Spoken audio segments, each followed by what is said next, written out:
بسم اللہ الرحمن الرحیم، اللہم صلی علی محمد و آلہ الطاہرین۔ چلو کتاب پڑھیں کیمپین کی سیریز لائیو بک ریڈنگ کے آج 25ویں ایپیسوڈ میں آپ کو ویلکم کرتے ہیں، جہاں پر انشاءاللہ تعالی قرآن مجید کے 25ویں پارے کے تفسیری نکات کو آپ کے سامنے بیان کریں گے۔ 25واں پارہ شروع ہوتا ہے اس آیت سے کہ جہاں پر سورہ فصلت کی آیت نمبر 47 میں اللہ تعالی ارشاد فرماتا ہے،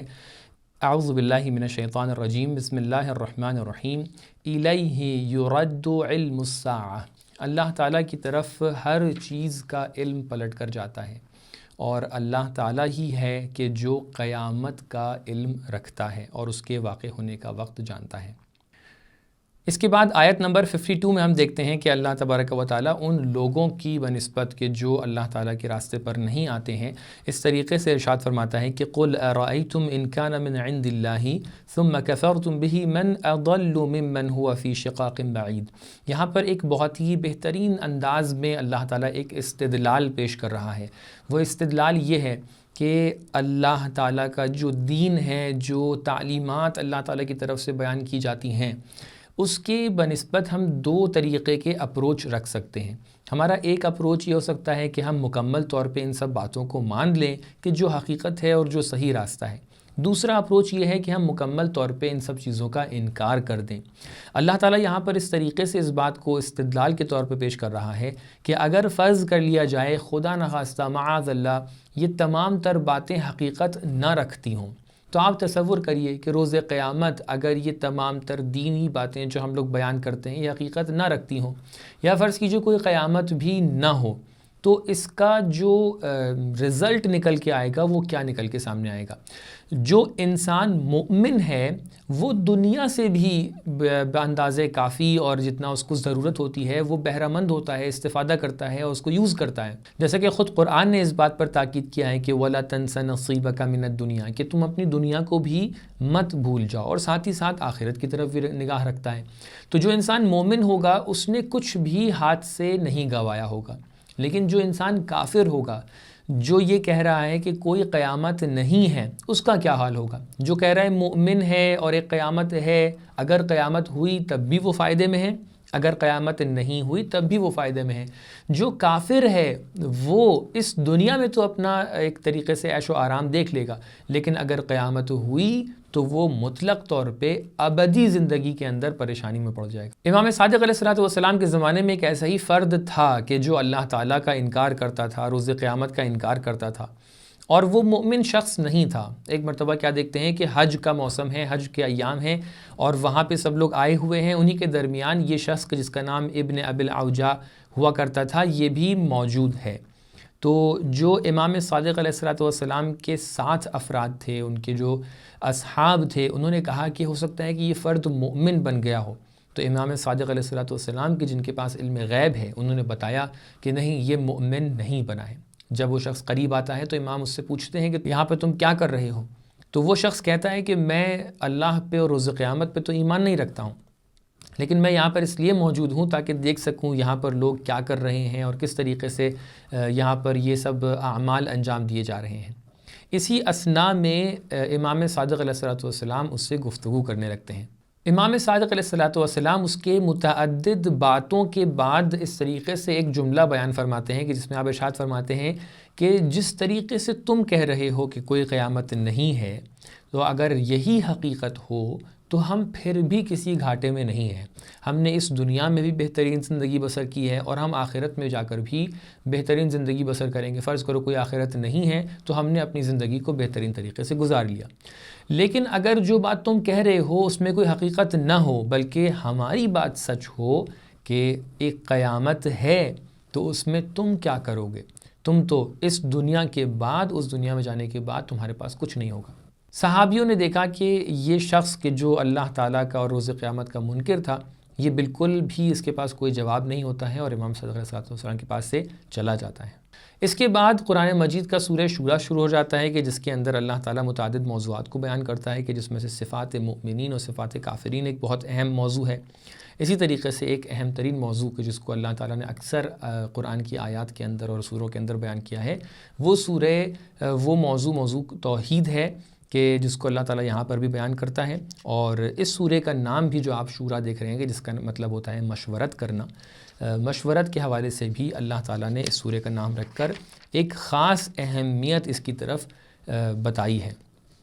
اس کے بعد ہم دیکھتے ہیں آیت نمبر 13 میں اللہ تعالیٰ ارشاد فرماتا ہے کہ شرع لکم من الدین ما وصى به نوحا والذی اوحینا الیک وما وصینا به ابراہیم وموسیٰ وعیسیٰ. یہ تمام 5 افراد وہ افراد ہیں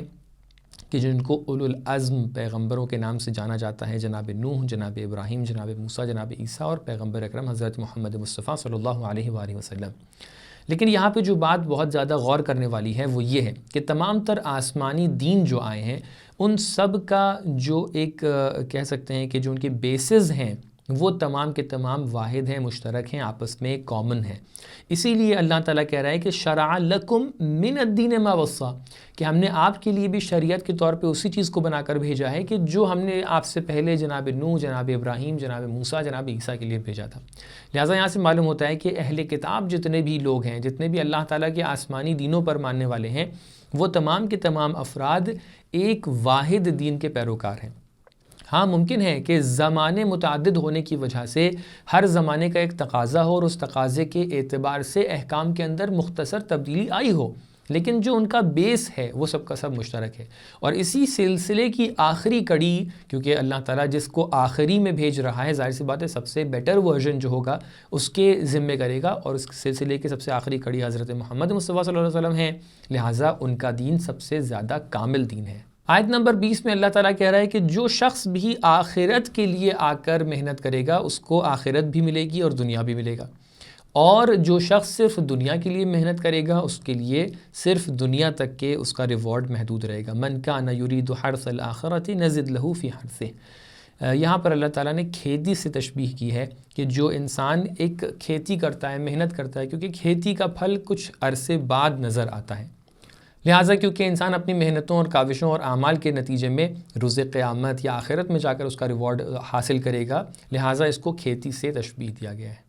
اس کے بعد آیت نمبر 23 میں آپ بہت ہی مشہور و معروف آیت جو سنا کرتے ہیں وہ ذکر ہوئی ہے کہ جس کو آیت مودت کہا جاتا ہے کہ قُلْ لَا أَسْأَلُكُمْ عَلَيْهِ أَجْرًا إِلَّا الْمَوَدَّةَ فِي الْقُرْبَى. تمام تر انبیاء جب آئے انہوں نے محنتیں کیں، اللہ تعالیٰ کے دین کی تبلیغ کی، لیکن کسی بھی طریقے کا اجر نہیں مانگا. اس سلسلے کی آخری کڑی حضرت ختمی مرتبہ جب آئے انہوں نے بھی کوئی بھی اجر نہیں مانگا، صرف ایک اجر مانگا کہ مودت فی القربہ چاہیے ہے. مودت کہتے ہیں محبت کو، لگاؤ کو، دلی لگاؤ کو، اور قربہ کہتے ہیں اپنے قریبی رشتہ داروں کو. جب یہ آیت نازل ہوئی تو اصحاب نے رسول اللہ سے پوچھا کہ جو مودت فی القربہ آیا ہے اس میں قربہ کون افراد ہیں؟ تو پیغمبر اکرم صلی اللہ علیہ وآلہ وسلم ارشاد فرماتے ہیں کہ ہمارے مودت علی علیہ السلام ہیں، ہمارے قربہ جن سے مودت رکھنا واجب ہے وہ علی علیہ السلام ہیں، حضرت فاطمہ الزہرا سلام اللہ علیہا ہیں، اور ان کے فرزند ہیں. اسی لیے ہم دیکھتے ہیں کہ محبت اہل بیت علیہم السلام، محبت قربہ، مودت قربہ اتنی زیادہ اہمیت کی حامل ہے کہ یہ مودت اگر ہو،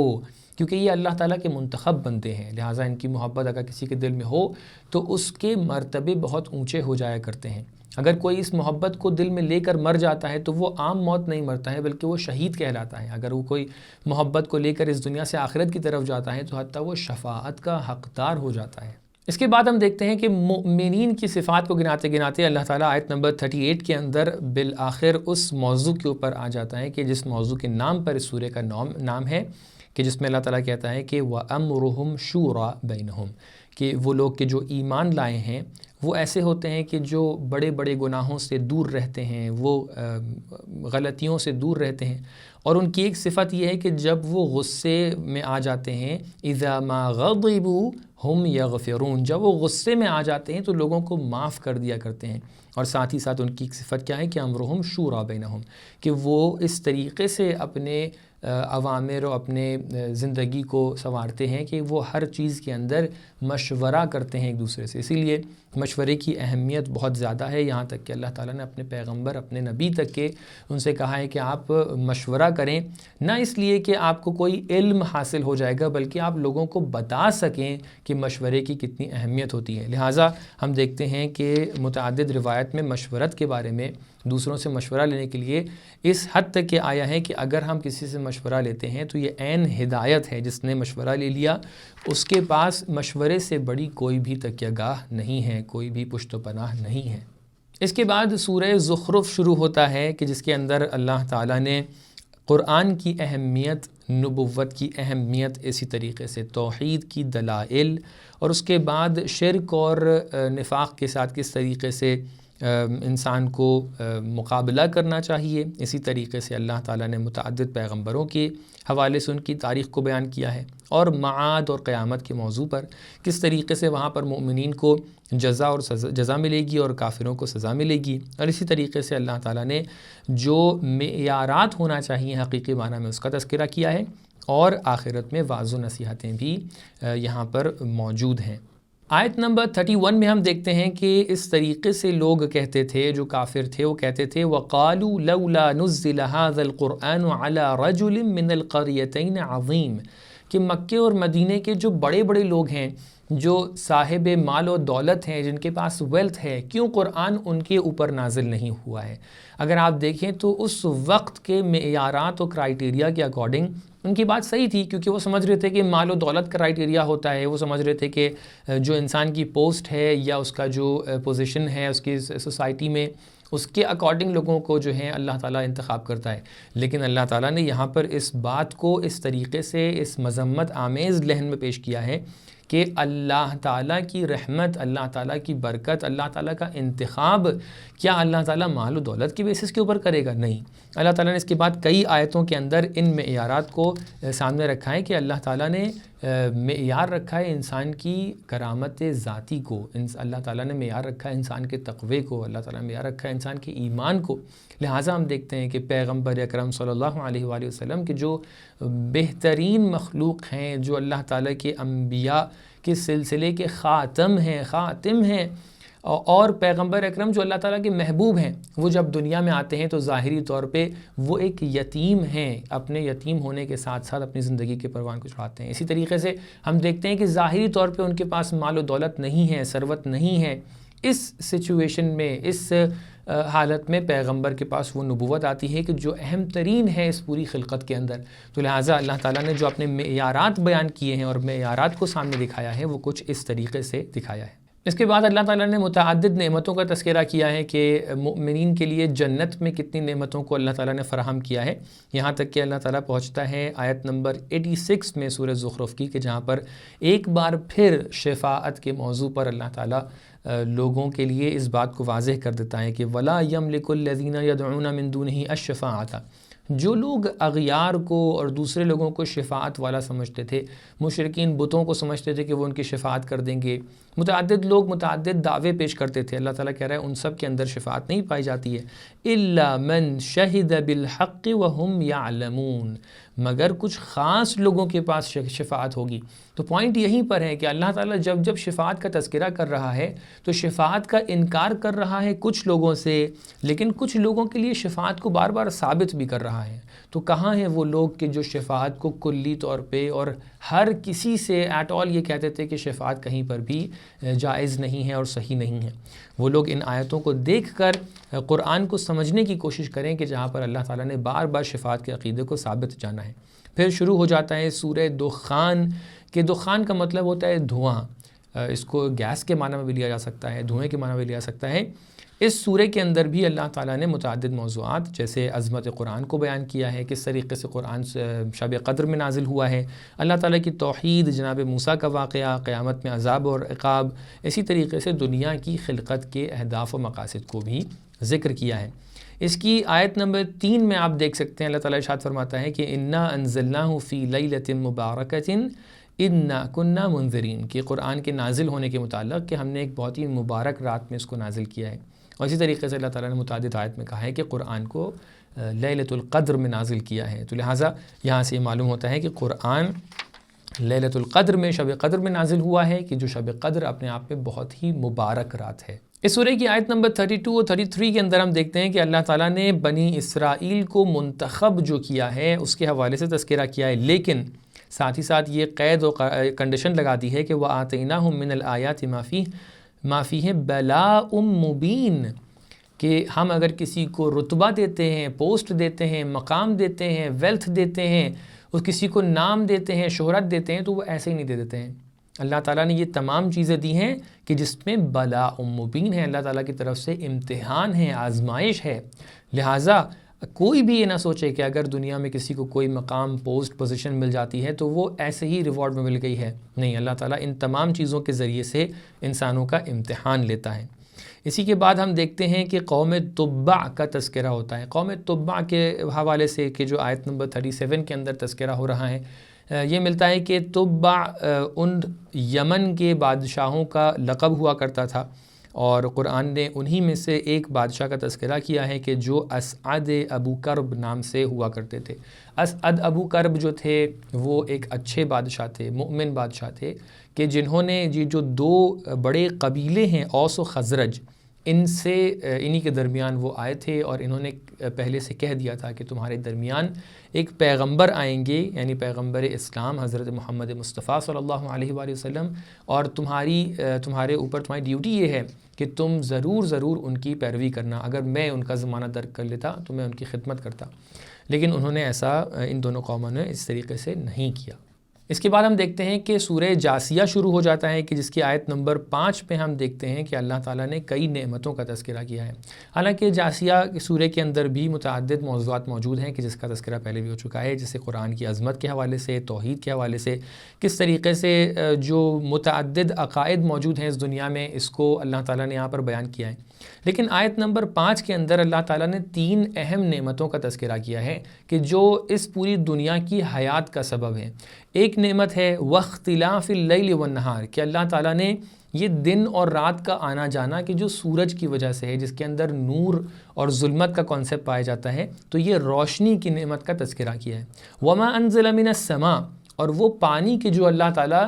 آسمان سے نازل کرتا ہے۔ تو سب سے پہلی نعمت ہے نور، سب سے دوسری، اس کے بعد جو نعمت آ رہی ہے وہ اللہ تعالیٰ کا نازل کردہ وہ پانی ہے کہ جو ہمارے لیے ہر چیز کی حیات کا سبب بنتا ہے۔ اور تیسری چیز جو یہاں پر بیان کی گئی ہے وہ تصریف الریاح، کہ اللہ تعالیٰ نے جو ہوائیں چلائی ہیں۔ تو لہٰذا یہ 3 چیزیں کہ جس میں نور، پانی اور ہوا ہے، یہ ہر چیز کا آپ کہہ سکتے ہیں کہ جو اساس ہے، بیس ہے، وہ انہی 3 چیزوں کے اوپر ہے کہ جس کو اللہ تعالیٰ نے نازل کیا ہے۔ یہیں پر پارہ نمبر 25 کے تفسیری نکات ختم ہوتے ہیں۔ انشاءاللہ تعالیٰ اگلے سیشن میں آپ کے سامنے پارہ نمبر 26 کے تفسیری نکات کو بیان کریں گے۔ والسلام علیکم ورحمۃ اللہ وبرکاتہ۔